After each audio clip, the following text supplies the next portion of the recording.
الف لام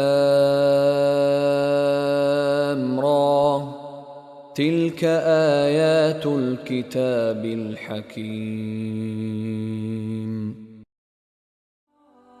اعوذ باللہ من الشیطان الرجیم، بسم اللہ الرحمن الرحیم۔ ربی اشرح لی صدری ویسر لی امری واحلل عقدۃ من لسانی یفقہوا قولی۔ السلام علیکم ورحمۃ اللہ وبرکاتہ۔ حضرت یونس علیہ السلام اللہ کے برگزیدہ پیغمبر تھے، اور حضرت یونس علیہ السلام کی قوم وہ منفرد قوم ہے جس پر عذاب الہی نازل ہوا تو اس نے توبہ کر لی۔ یہ دنیا کی وہ واحد قوم ہے جس پر اللہ کا عذاب جو آیا چاہتا تھا ٹال دیا گیا۔ مفسرین بیان فرماتے ہیں کہ اللہ تعالیٰ نے حضرت یونس علیہ السلام کو موصل کے علاقے میں نینوا والوں کی طرف مبعوث فرمایا۔ آپ نے انہیں اللہ کی طرف بلایا، لیکن انہوں نے آپ کو جھٹلا دیا اور اپنے کفر پر اڑے رہے۔ جب اس طرح ایک مدت گزر گئی تو حضرت یونس علیہ السلام بستی والوں سے بہت سخت مایوس ہو گئے۔ آپ بستی سے نکل گئے اور لوگوں کو فرمایا کہ 3 دن کے بعد ان پر اللہ کا عذاب آ جائے گا۔ بہت سارے صحابہ اور تابعین سے منقول ہے کہ جب حضرت یونس علیہ السلام بستی سے باہر تشریف لے گئے تو قوم کو یقین ہو گیا کہ اب عذاب ضرور نازل ہوگا۔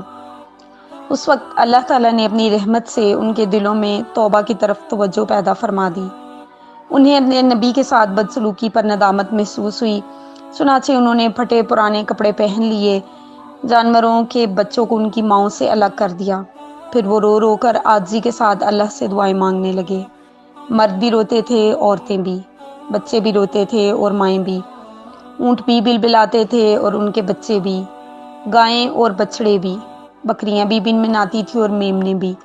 یہ بڑا رقت امیز منظر تھا۔ چنانچہ اللہ تعالیٰ نے اپنی قدرت اور رحمت سے ان پر وہ عذاب ٹال دیا جو ان کے سروں پر منڈلا رہا تھا۔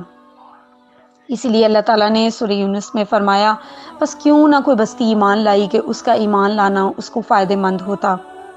بتایا جاتا ہے کہ اس قوم کی تعداد 1 لاکھ یا اس سے زیادہ تھی۔ بہرحال دوسری طرف جب یونس علیہ السلام اپنی قوم کی وجہ سے دل برداشتہ ہو کر روانہ ہوئے تو سمندر میں سفر کرنے کے لیے کشتی میں سوار ہو گئے۔ کشتی والے حضرت یونس علیہ السلام کو جانتے تھے کہ آپ ایک پرہیزگار آدمی ہیں۔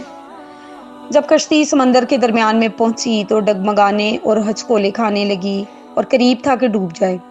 چنانچہ مسافروں نے مشورہ کیا کہ قرعہ اندازی کی جائے، جس کے نام قرعہ نکلے اسے کشتی سے سمندر میں پھینک کر کشتی کا بوجھ کم کر لیا جائے۔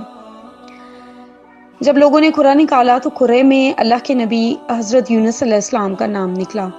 چونکہ لوگ حضرت یونس علیہ السلام کے زہد و تقویٰ سے واقف تھے، لہٰذا انہوں نے آپ کو دریا میں پھینکنا پسند نہ کیا۔ لوگوں نے دوبارہ قرعہ ڈالا تو پھر آپ کا نام نکلا۔ اس دفعہ حضرت یونس علیہ السلام نے خود چھلانگ لگانے کا ارادہ کیا تو دوسرے مسافروں نے پھر آپ کو منع کر دیا۔ اس طرح آپ نے تیسری بار قرعہ ڈالا، تب بھی آپ کا نام نکلا۔ آپ سمجھ گئے کہ یہ اللہ کی خاص مشیت ہے۔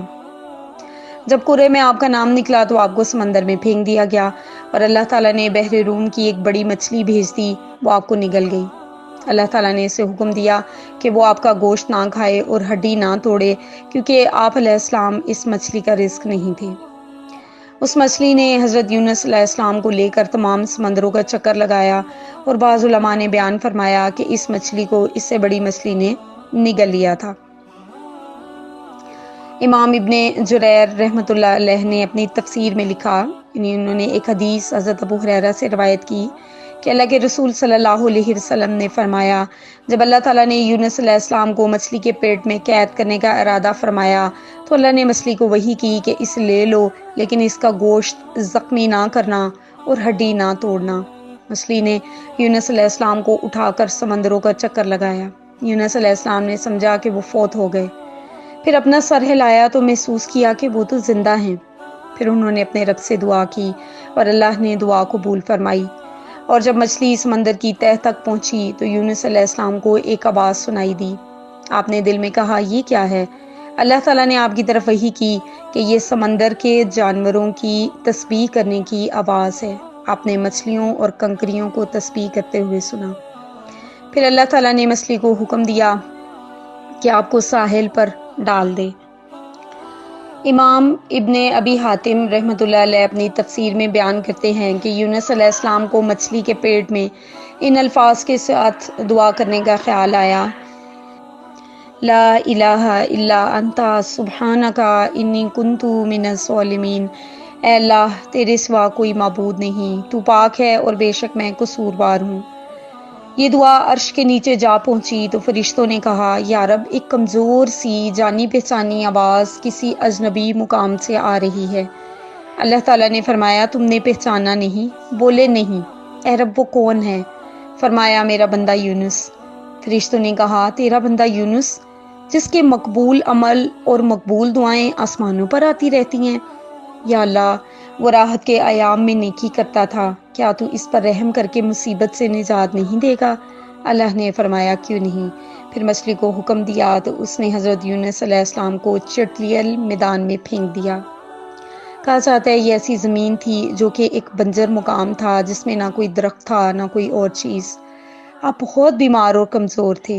ابن عباس رضی اللہ عنہما نے فرمایا کہ وہ ایک نوزائیدہ بچے کی طرح تھے، لہٰذا اللہ تعالیٰ نے وہاں پر کدو کی بیل اگا دی۔ علماء اکرام فرماتے ہیں کہ کدو اگانے میں بہت سی حکمتیں ہیں، کیونکہ اس کے پتے انتہائی ملائم، تعداد میں زیادہ اور سایہ مہیا کرنے والے ہوتے ہیں۔ مکھی اس کے قریب نہیں آتی اور اس کا پھل شروع سے آخر تک کھایا جاتا ہے۔ اس کے چھلکے اور بیج سے بھی فائدہ اٹھایا جاتا ہے۔ یہ دماغ کو قوت دیتا ہے اور بہت سے فوائد کا حامل ہے۔ اللہ تعالیٰ کے حکم سے ایک جنگلی ہرنی صبح و شام آ کر آپ کو دودھ پلاتی، یہ آپ پر اللہ کی رحمت اور اس کا احسان تھا۔ اسی لیے اللہ تعالیٰ نے فرمایا: پھر ہم نے ان کی دعا قبول کر لی اور ان کو غم سے نجات بخشی، اور ایمان والوں کو بھی ہم اسی طرح نجات دیا کرتے ہیں، یعنی ہم سے جو دعا کرے اور ہماری پناہ کا طالب ہو، ہم اس کے ساتھ اسی طرح احسان فرماتے ہیں۔ اللہم اجعلنا من اہل القرآن الذین هم اہلک و خاصتک یا ذا الجلال والاکرام۔ سبحانک اللہم و بحمدک، اشہد ان لا الہ الا انت، استغفرک و اتوب الیک۔ السلام علیکم ورحمۃ اللہ وبرکاتہ۔ كان للناس عجبا أن أوحينا إلى رجل منهم أن أنذر الناس وبشر الذين